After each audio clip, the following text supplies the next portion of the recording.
बिस्मिल्लाहिर्रहमानिर्रहीम। मोहतरम सामीन व नाज़रीन, अस्सलामु अलैकुम व रहमतुल्लाहि व बरकातुहू।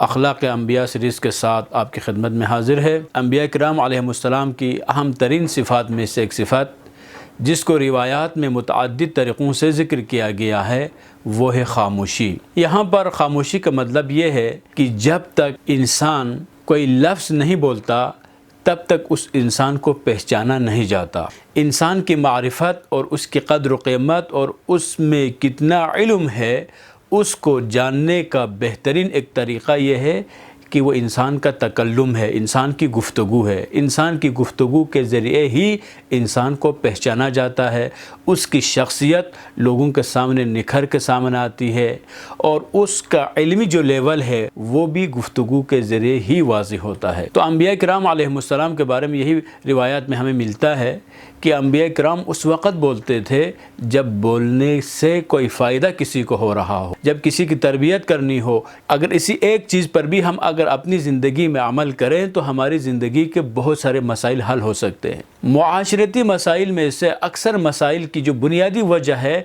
वो बेजा गुफ्तगू और बेजा बात करने की वजह से है। गैर ज़रूरी गुफ्तगू की वजह से जहाँ इंसान की अपनी अज़मत ख़त्म हो जाती है, उसकी अहमियत ख़त्म हो जाती है, वहाँ फजूल गुफ्तगू करने की वजह से मुआशरे में बहुत सारे मसाइल पेश आते हैं।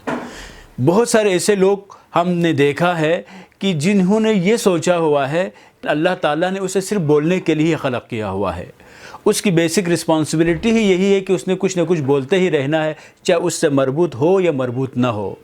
जबकि उस इंसान के लिए खुदा की तरफ से जो नियामतें मिली हुई उन नियामतों में से कान भी है और मुंह भी है। दो कान अल्लाह ने दिए हैं और एक मुंह दिया है। इसका मतलब ये है कि सुनना ज़्यादा है और बोलना कम है। और जब ज़्यादा इंसान गुफ्तगू करता है, ज़्यादा गुफ्तगू करने की वजह से उसकी अक़ल भी ख़त्म हो जाती है और ज़्यादा गुफ्तगू करने की वजह से वो इंसान सेंसलेस हो जाता है और ज़्यादा गुफ्तगू करने की वजह से उस इंसान में अच्छाई और बुराई की तमीज़ भी ख़त्म हो जाती है। वो ये नहीं देखता कि यहाँ पर मुझे बोलना है या नहीं बोलना। अगर आप अपनी ज़िंदगी में इस अज़ीम सिफ़त को अपनाते हैं तो इसके नतीजे में आप मुआशरे में भी काबिल एहतराम पाएंगे और लोग आपको क़द्र की निगाह से देखेंगे कि आप जब भी बोलें सोच के बोलें, जब भी बोलें देख के बोलें, जब भी बोलें बोलने से पहले ये सोचें कि मेरी इस गुफ्तगू से मुझे क्या फ़ायदा होगा और बाकी जो सुनने वाले जो लोग होंगे उनको क्या फ़ायदा होगा। वस्सलामु अलैकुम व रहमतुल्लाहि व बरकातुहू।